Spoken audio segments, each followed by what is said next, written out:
Hello मेरे प्यारे बच्चों, आशा करता हूँ आप लोग सब बढ़िया होंगे। तो इस वीडियो में हम लोग आईसीसी फिजिक्स चैप्टर साउंड से ऑलमोस्ट 35 एमसीक्यू को सॉल्व करेंगे या डिस्कस करेंगे। ठीक है, तो चलिए स्टार्ट करते हैं बिना टाइम वेस्ट किए। पहला क्या है? The minimum distance between the source and the reflector in air so that an echo is heard. Echo के लिए मिनिमम डिस्टेंस कितना होना चाहिए? तो ये हमें डायरेक्ट आंसर हमें पता है, it has to be 17 metres. At least इतना होना ही चाहिए, तभी आप एको सुन पाओगे। चलो नेक्स्ट देखते हैं। A man standing 48 metre away from the wall fires a gun. Calculate the time after which an echo is heard. Time मांग रहा है। The speed of sound in air is 320 metre पर सेकेंड। चलो बड़ा easy है, हमें पता है कि जो वेलोसिटी होता है, जो स्पीड होता है, वो होता है 2d/t। एको के केस 2d क्यों? बिकॉज साउंड जो है वो जाएगा, दीवार से टकराएगा, फिर वापस आएगा। मतलब अगर मैन और वॉल के बीच में डिस्टेंस d है तो साउंड कितना डिस्टेंस ट्रैवल कर रहा है? 2d डिस्टेंस ट्रैवल कर रहा है। तो यहां से टाइम क्या हो जाएगा? 2d/v। तो टाइम हो जाएगा आपका 2 इंटू वी क्या है, d क्या है आपका 48 और v क्या है 320। 2 1s are 2 1 6 0 16 10s are 16 3s are that's 0.3 second. मतलब ऑप्शन ए आपका करेक्ट ऑप्शन है। बड़ा इजी था। एको के केस में हमारा जो स्पीड होगा या वेलोसिटी जो अभी आप बोलोगे वो 2d/t होगा। 2d क्यों? अगर सोर्स और रिफ्लेक्टर के बीच में डिस्टेंस d है तो साउंड वेव जाएगा, टकराएगा, फिर वापस आएगा। तो टोटल डिस्टेंस ट्रैवल कितना होगा? 2d होगा ना। ठीक है, चलो नेक्स्ट देखते हैं। Frequency of Audible sound wave ranges from. तो हमें पता है 20 हर्ट्ज से लेके 20,000 हर्ट्ज तक इसे हम ऑडिबल साउंड वेव्स बोलते हैं, हम आराम से सुन पाते हैं। चलो नेक्स्ट देखते हैं। An object is vibrating 4000 hertz. An object is vibrating eight 4000 hertz. मतलब फ्रीक्वेंसी क्या है इसका? 4000 hertz. The time period of the sound produce. तो टाइम पीरियड क्या होगा? टाइम पीरियड होता है 1/f, यानी कि 1/4000, यानी कि इसको हम 1/4 इंटू 10⁻³ लिख सकते हैं। अच्छा, 1/4 को 0.25 इंटू 10⁻, इसको कैलकुलेट कर लेना अपने से आप। ठीक है, तो ये क्या हो जाएगा? ये हो जाएगा 0.00025 सेकेंड, है कि नहीं? 1 2 3, या ऑप्शन सी हमारा करेक्ट ऑप्शन है। सिंपल कैलकुलेशन था, आपको सिर्फ रिकॉल करना है relationship between frequency and time period. Time period is 1/f। चलिए नेक्स्ट देखते हैं। The speed of sound is maximum in copper, air, water, vacuum. तो हमें पता है स्पीड ऑफ साउंड मैक्सिमम किसमें होता है? सॉलिड में होता है। तो copper is my correct option. ठीक है, चलो नेक्स्ट देखते हैं। By reducing the amplitude of a sound wave, its pitch decreases, loudness decreases, loudness increases, pitch decreases। देखिए, पिच तो फ्रीक्वेंसी से रिलेटेड है, लाउडनेस आपका एम्पलीट्यूड से रिलेटेड है। और अगर आप डायरेक्टली प्रोपोर्शन है, अगर आप एम्पलीट्यूड बढ़ाओगे तो लाउडनेस बढ़ेगा, एम्पलीट्यूड घटाओगे तो लाउडनेस घटेगा। मतलब बी मेरा करेक्ट ऑप्शन है। ठीक है, अच्छा, two sounds of same loudness and same pitch produced by two different instruments differ in them। क्योंकि सेम लाउडनेस है तो एम्पलीट्यूड में तो डिफरेंस नहीं होगा, तो पहला आंसर तो हो नहीं सकता है।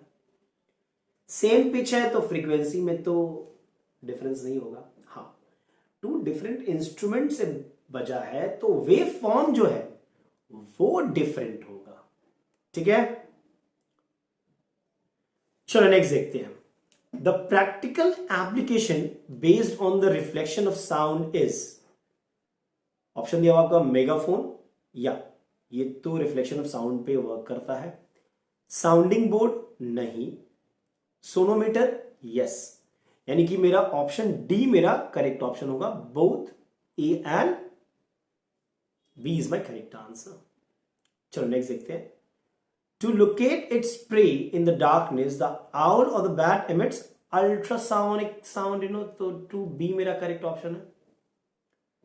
चल अब क्या है, a person fires a gun in front of a building 167 metre away if the speed of the sound is 334 metre पर second, calculate the time in which he hears an eco.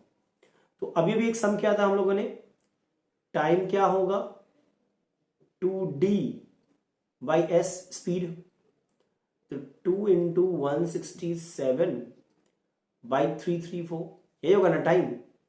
अच्छा ये कैंसिल हो रहा है, yes cancel हो रहा है, तो ये आ गया 1 सेकेंड, मतलब ऑप्शन बी मेरा करेक्ट ऑप्शन है। When sound gets reflected from a surface, तो हमारे पास ऑप्शन है the angle of incidence is greater than angle of reflection, नहीं, the angle of incidence is equal to the angle of reflection, yes, ये law of reflection को follow करता है, मतलब एंगल ऑफ इंसिडेंस और एंगल ऑफ रिफ्लेक्शन सेम होगा, ठीक है। अच्छा next number 5, the wave produce in the interior of the earth is called seismic wave कहते हैं उसे, तो ऑप्शन बी मेरा करेक्ट ऑप्शन है। चलिए नेक्स्ट देखते हैं, the longitudinal waves can travel in solids, सही है, लिक्विड सही है, गैस सही है, मतलब ऑल ऑफ दिस सभी में लॉन्गिट्यूडनल वेव ट्रैवल कर सकते हैं। नेक्स्ट देखते हैं, N echo is heard by a radar in 0.08 second, मतलब टाइम क्या है 0.08 second. If the velocity of the radio wave is 3 into 10 to the power 8 meter per second, how far is the enemy? Distance मांगा है, तो हमें पता है eco के केस में 2D क्या होगा, V into T होगा, 2D लेते हैं बिकॉज वेव जाएगा फिर आएगा साउंड वेव, ठीक है।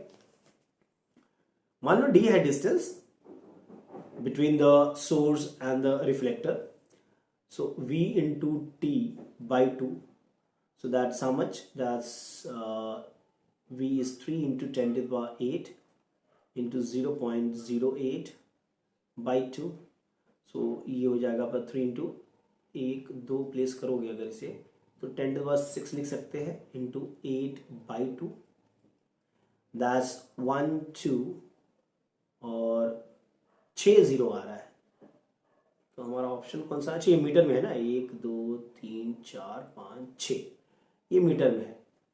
अगर इसे आप किलोमीटर में करोगे तो 3 0 तो निकल जाएगा, मतलब 12,000 kilometre, and that's my correct option, ठीक है। चलो नेक्स्ट देखते हैं, the ultrasonic waves are more energetic than the audible sounds, नहीं, इंफ्रासोनिक साउंड, अरे क्या बोल रहा है, the ultrasonic waves are more energetic than the audible sound, सही है, सॉरी, इंफ्रासोनिक साउंड ये भी सही है, मतलब both A and B is my correct option, ठीक है। Speed of sound in solid and liquid is 0, नहीं, मोर देन इन गैसेस, या सबसे ज्यादा सॉलिड में होता है फिर लिक्विड में होता है फिर गैसेस में होता है, तो मेरा ऑप्शन बी सही है। A boy shouts in front of a high hill and hears his own voice after some time.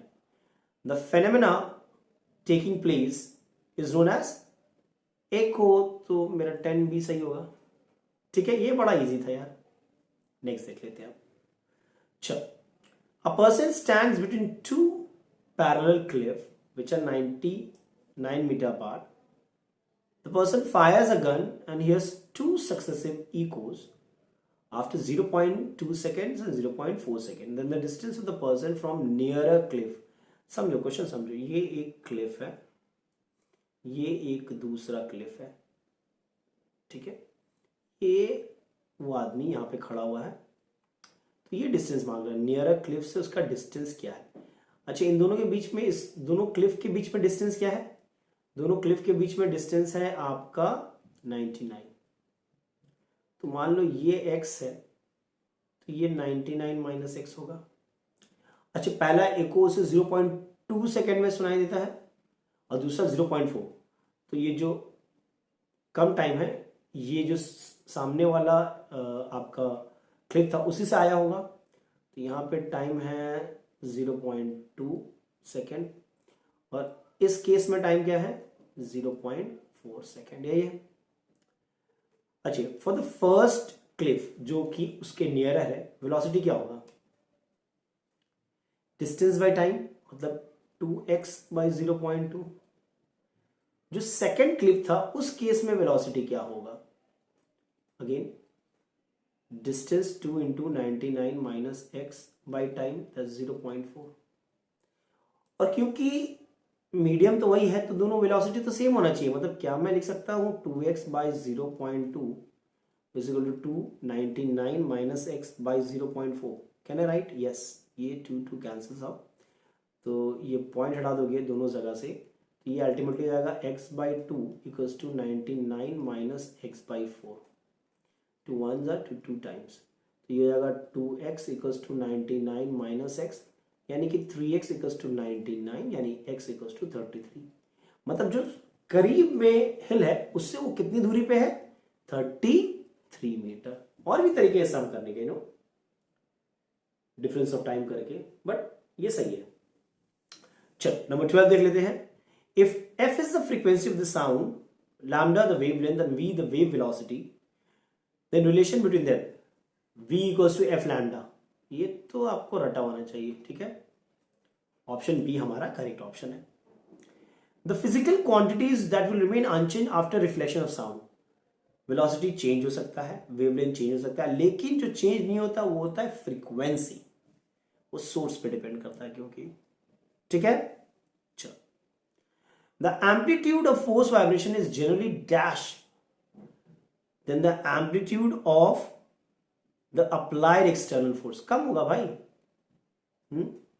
ठीक है, ये बड़ा इजी था। चलो नेक्स्ट देखते हैं।